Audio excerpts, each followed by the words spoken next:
Hey guys, so I told you guys I was going to bring you my favorite deck, Noble Knights. It's been a while. Unfortunately, I am proxying a card. I'm proxying two brothers because I only own one. However, this is definitely one of the decks that I love. It sucks, obviously, because it plays equip spells, but nonetheless, it's really fun. I went X1-1 at locals with it, so because, yeah, I got a buy round, and I lost one game to Dino Mist, which he just kind of like Electromite and then summoned Infinity and then some weird shit. And the stupid guy. Yeah, but Ignister. Ignister was able to get over my Sacred King so easily because he just synchroed like with Ghost Ogre and a Pendulum. But yeah, other than that, I felt the deck fared very well. I am playing Rabbits, which is something kind of relatively unique. So I see a lot of Noble Knight deck profiles actually don't play this card. And I think this card is just absolutely insane because it gets you instantly to isolate. And you can also shuffle back the normal monsters with brothers to use it multiple times. So like after you use one rabbit, you can still use another. So I think this card's absolutely great. I play 3 of it. Definitely wouldn't change it. I like that kind of engine in the deck. It makes it a little faster in case you don't open mid-draw or something like that. Next, of course, we play 3 Merlin. Your lone fire of the deck.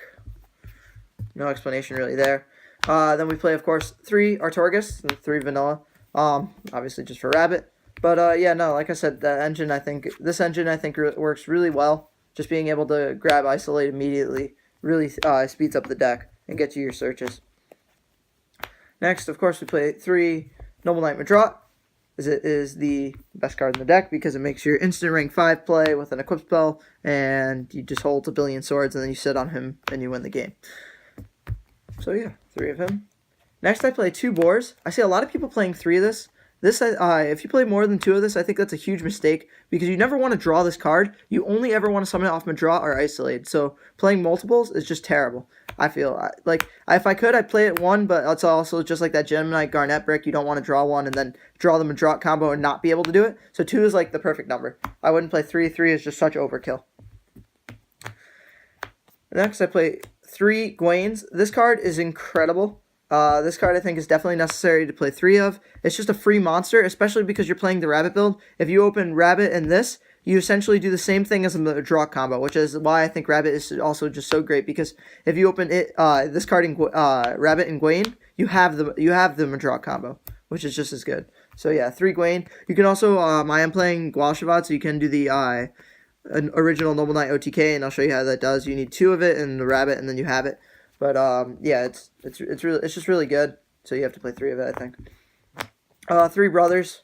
Like I said, sorry for the proxy. I apologize. But this card is absolutely amazing because it unbricks your hands, especially because you're playing the 3 normal monsters, and allows you just to get to your get to isolate quicker. And of course, it's a Pot of Avarice, which is absolutely insane. It allows you to go the Rabbit play, being able to Rabbit and then summon this off Isolate, shuffle back the 2 Artorgus and draw cards, just absolutely insane. So yeah, 3 of this card, as I borrowed for them for the tournament because they're like $10 or something, a ridiculous price for a deck that nobody's gonna play. I do play the 1 Gwalshavad, just for the Hero OTK, which I'll show you. Obviously, I'm pretty sure most of you are probably familiar with it, but I'm probably going to cut it. I'd probably cut it for an unexpected die because it allows you just to summon an Artorgus out of the deck, which I think is really good. So yeah, I wanted to test out that card, but I just didn't have the space to. So yeah, this deck's kind of tight because you play a lot of monsters. 1 Gwen. You can play 2. I side deck the second one because I think I never want to draw this card. I only ever want to search it off Boars. The only time I side in the second one generally too is when I'm playing against Trickstar in case they reincarnation it, and then I can still have one for the game.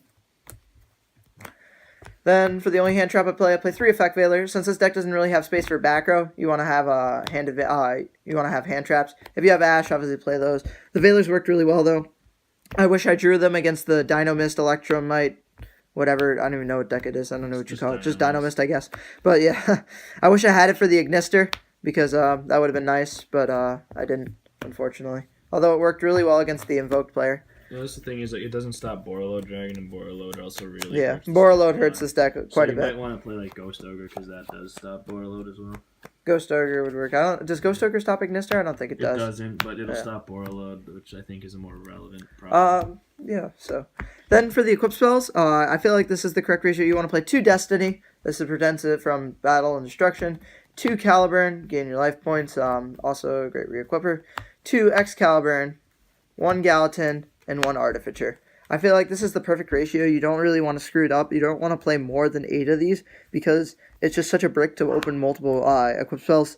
And you obviously only ever want to open the ones that re-equip, although you do need still to play 2 Excalibur. So yeah, these 8, I think that's really the best lineup you're going to have for them. And it allows you to use Isolate twice, which is exactly as much as you need. And you can also recycle off Brothers, so you don't need more than 8. Next up, I play 2 Glory. 3 is kind of bad. You can only activate 1 per turn anyway. And like I said, I feel like 10 equip spells, because you play 8 and then you play these 2, is like a perfect ratio. And 3 of this card doesn't really get you anywhere, because unless you open Madrot, equip spells are irrelevant. So like, while yes, you do want them, you don't need this card to get to them now that you have Isolate, and especially because you're playing the Rabbit build. So 2 is like perfectly fine. You know, so it just helps Madrot dodge Ghost Ogre, because you can just grab Destiny from the deck if you don't have it. Exactly. Next up, I play 1 Last Chapter. Some people play 2 of this. Your opponent has to control a monster as well, so this card's bad. And you never want to draw more than 1, so the 1's fine. It's also recyclable off Brothers, so like if you ever get to a grind state, you're probably winning the game because you probably are just sitting on a big monster, and you'll be able to recycle cards with Brothers every turn and just draw a card. So you're never going to really run out of advantage. Rhoda. Duh. No explanation. Monster Reborn. Broken. And then I played 1 Twin Twister.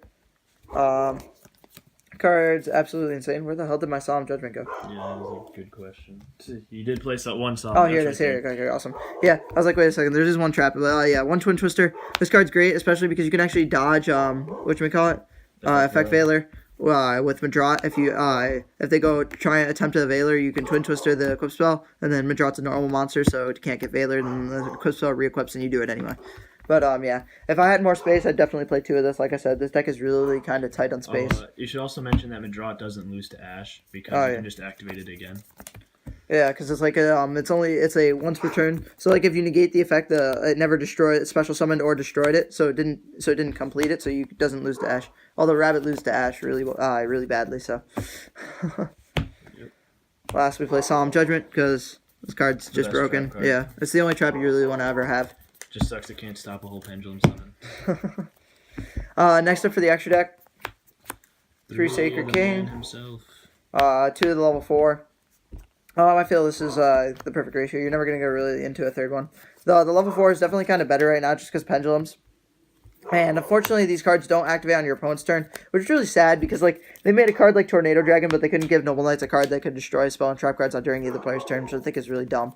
And cards like Dryden, and this card sucks anyway. So like yeah, Noble Knights are way too mediocre. So it requires just for you to sit and hope your opponent doesn't have an out, which isn't really the best way to win a game. Especially now in Yu-Gi-Oh, there's so many outs to boss monsters. Yeah. They're still my favorite just because of their artwork though. So Cowboy never came up, but it's there. I played the Challenger and the Blade Armor Ninja. I told you I'll show you that real quick. It's not hard. Even with Link format, you can get both of them and just smack your opponent over. The 1 Tornado Dragon because you can pop your own equip spells. I remember I went down to a game where I was at, I think, 250 life points after Solemn Judgmenting, and I healed back up to like 1,500 just because of Caliburn. and destroying it and getting it to re-equip with this card. Absolutely insane. Baguska, I still think this card's bad because it means you don't have a play and you're just sitting, but I mean this deck does that, so whatever. I guess you play it anyway. Utopia Lightning Package. It's a warrior. You can equip Gallatin to this, and that's just 35, and you can get him to just sit there. And your opponent normally will have like a hard time to getting over it. Like against a Pendulum Magician, like I've played a couple games online where I'll just normal summon Brothers, special summon Overlay, and go into Utopia the Lightning and equip Gallatin, and just attack over their monster, and not even use Lightning's effect, just sit there because they just couldn't get over it because they can't activate during the battle phase, so their Vortex and their whatever the Mythical Beast card just can't stop him, so he just sits there. Then obviously you play 2 Isolate because this card's broken. Sets up all your combos, allows you to do broken stuff. Great support card for the deck. I really wish you could use the warrior monster. I almost would rather have just said 2 Noble Knight monsters to make it, so that way you could use the monster you searched that turn, but whatever. And then lastly, Decode Talker. For the side deck, the second last chapter, I wasn't ever going to side it in. The second Gwen did come up a couple times. I decided in case they had something. Ektar is not a bad card. It's like a dragon ruler. When we get Needle Fiber, this card can potentially be better because Lady of the Lake and combos with him are pretty insane. But yeah, until then, MST. Because it's good with your equip spells if I feel like my opponent actually is playing Veiler. 2 Cosmic Cyclones. This came in against the Artifact. I didn't draw them, but they're there. 3 Mind Control. It's great to just steal cards from your opponent. And then just link them off for a Decode Talker. Not that your opponent's going to have very many Warriors, but it can still also just bait out boards, which is kind of the same thing for Dark Hole. Soul Charge. I feel like this card's not that great in this deck because you need an equip spell really to go off, and I just didn't see, like, without your battle phase being able to do much other than just with the Torgus and 1 pop. I didn't think that was going to get you very far, so I put it in the side. And then lastly, another Twin Twister. That's not even 15 cards, but you can fill up the side deck with whatever you prefer. We don't take our side decks too seriously. No, we do not. Not here. So, yeah, just for the combo, essentially it's just going to be this. You're going to go Rabbit. You're going to activate the effect. Special. Link these two. Special Summon Isolate. Activate the effect of Isolate.